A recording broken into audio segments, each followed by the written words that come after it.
fui um contador de história, sempre gostei de contar história. E aí aos 10 anos eu resolvi fazer o meu gibi. Qualquer criança tem essa vontade de desenhar, né? Tu dá um papel, uma caneta, ela vai sair desenhando.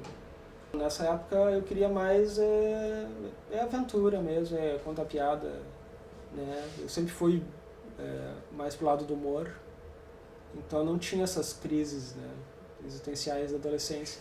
Eu não colocava isso nos quadrinhos, né? Era mais uma tentativa de fazer tirinha, de fazer humor mesmo. Aí aos 14 eu levei umas tirinhas minhas para um jornal, lá de Rosário, que é a minha cidade. E aí o editor gostou e começou a publicar. Foi o meu primeiro trabalho, foi aos 14 anos. Na adolescência comecei a desenvolver o traço, mais encontrar o meu estilo, né? Muito influenciado pelo Aragonês, pelo Laerte e alguns outros cartunistas, né? Mas nessa época mais esses dois aí. Eu gostava do Asterix também, mas aí não tinha a capacidade de desenhar que nem o Uderzo, né? Que é um traço bem preciso. E se eu conseguisse, na época, fazer um traço que nem o Uderzo, eu faria. Ainda bem que não, que aí a partir das minhas limitações é que eu consegui o meu estilo. Senão eu teria desenhado perfeito daquele jeito lá. Eu tentava imitar, saiu uma coisa meio parecida, mas um tremidinho aqui, outro ali, e aí isso que foi montando o meu estilo.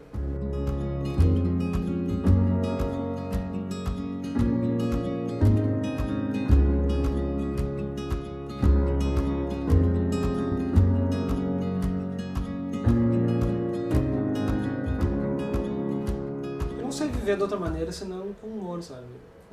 O humor sempre esteve presente na minha casa, assim. Meu pai é a minha maior influência, mesmo ele não desenhando, ele sempre foi muito piadista, assim, muito de contar piada, de fazer graça, né?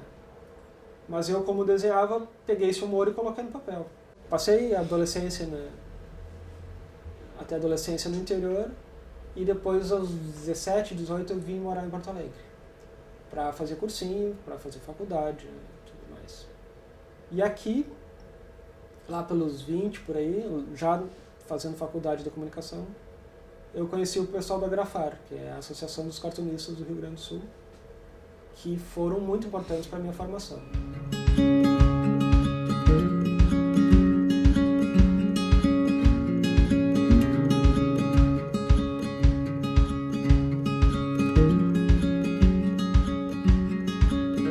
Eu digo que foi mais importante que a própria faculdade de comunicação, que foi com esses mestres que eu deslanchei assim como cartunista, que eu me encontrei, né?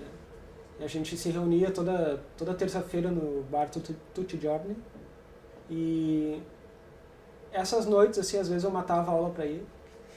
Foram mais importantes que muita aula, sabe? Porque cada vez que eu ia lá, era uma dica, era um debate que o pessoal estava tendo que me mudou a maneira de ver o mundo. Dá para ver como a Grafar é uma escola mesmo, sabe? Muitos cartunistas passam por lá, passaram e continuam, né, frequentando. E eu vejo como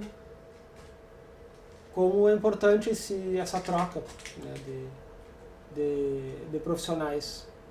Porque a nossa profissão ela é muito solitária, né? A gente tem nossa mesa, nosso canto, cada um, né, desenha separadamente.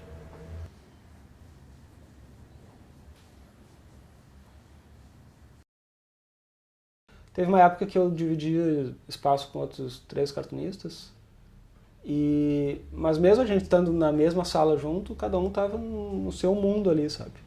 Porque é um momento que a gente precisa, né, mãos e olhos pro papel. Eu sinto falta de ter esse ambiente de convívio diário, né? No Estúdio Sofia era assim, era eu, o Azeitona, o Santo Louco e o Carlos Ferreira. Depois entrou o Lobo. E é muito rico, né? Porque cada um traz suas referências, seus estilos, dá um espetáculo na história dos outros. Mas agora aqui sozinho é diferente.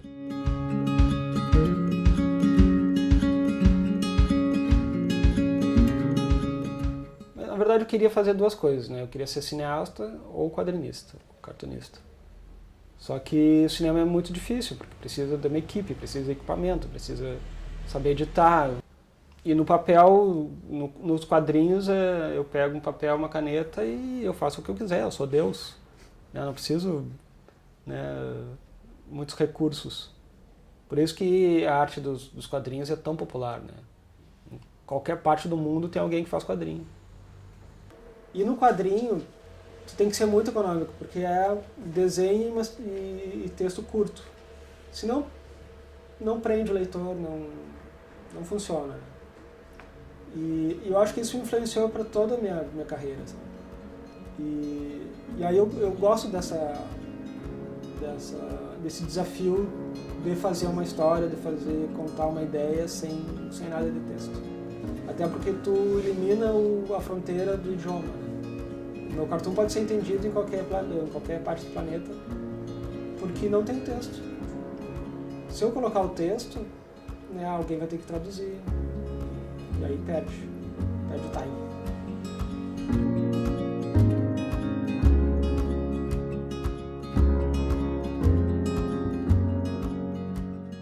Voltei a desenhar depois que eu vim para Porto Alegre, já com uns 18 anos por aí. E daí eu fiz um fanzine, que aí eu desenvolvi o meu personagem com o Arthur Arteiro. Eu criei lá em 98, mas só em 2006 eu fiz o livro dele, que é uma coletânea de tirinha do Arthur Arteiro. Que é baseado nos meus amigos, na minha infância. Né? Situações dos anos 80, brincadeiras enfim, é um típico guri do interior dos anos 80. O Criatura eram duas histórias que eu tinha criado separadamente, assim. E eu não... O começo deu uma e o final deu outra. E aí eu deixei numa gaveta lá há muito tempo. Deixei... porque eu não estava conseguindo. E aí um dia eu pensei, poxa, eu posso juntar as duas, pegar o início de uma. E aí o final tinha texto, aí eu peguei e fiz uma alquimia lá e surgiu a Criatura. Eu tenho um carinho especial pelo Arthur, né, porque foi minha primeira publicação.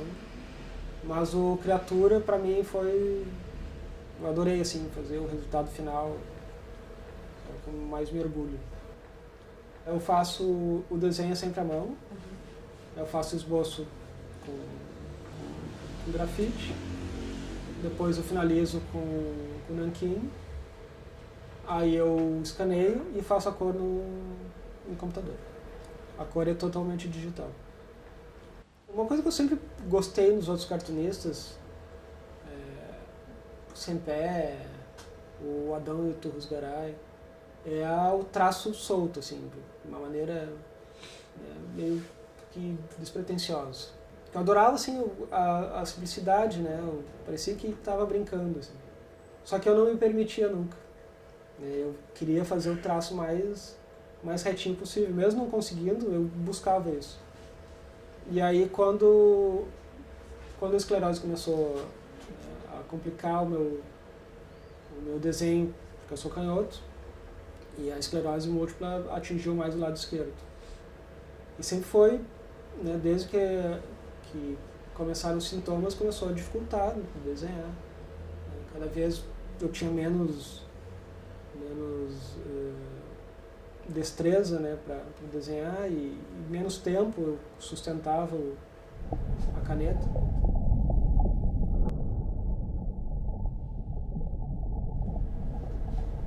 Foi na hora do diagnóstico, né?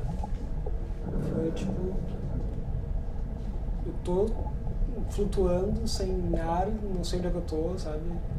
E eu achei que aquela representação do meu personagem se afogando foi o mais próximo que eu consegui, né?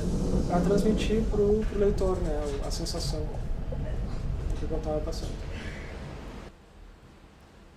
Foi em 2008, Tava numa festa e a gente resolveu, vamos jogar futebol. E aí comecei a jogar e as pernas começaram a pesar assim, de uma maneira muito estranha. E aí a partir dali eu vi que a minha marcha começou a piorar. E aí eu fui no médico. E aí o médico fez alguns exames e disse que estava tudo bem.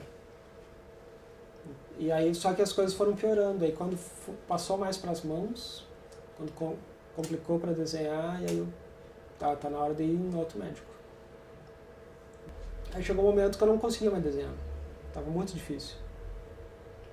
E eu tenho duas mãos, né? E a mão direita estava funcionando melhor. Então eu pensei, poxa, vou pegar e vou começar a treinar com a direita. E com a direita eu fui soltando. Né? Poxa, não é minha mão, né, de nascença, então eu vou deixar solto. E o traço foi saindo fluido, assim, de uma maneira que hoje eu gosto mais do meu traço com a direita do que com a mão esquerda. Exatamente por não ter essa obrigação de sair perfeito. Uma dos sintomas mais difíceis assim, na esclerose múltipla é a fadiga. Então às vezes eu tô louco de vontade de desenhar e não consigo porque tô muito cansado, não consigo nem sentar na cadeira direita, sabe? E isso dá uma angústia, porque a cabeça tá fervilhando de ideias e tô louco para passar a tarde desenhando, mas não consigo. Quando eu não usava bengala, as pessoas não entendiam que eu tava com problema, sabe?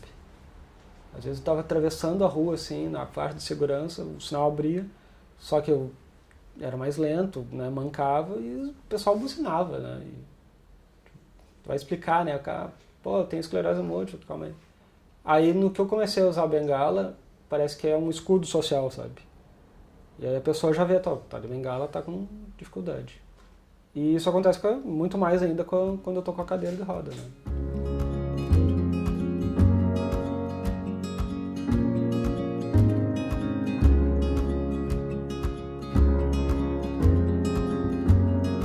Eu acho que o cartoon ele só vive quando o leitor vê, né?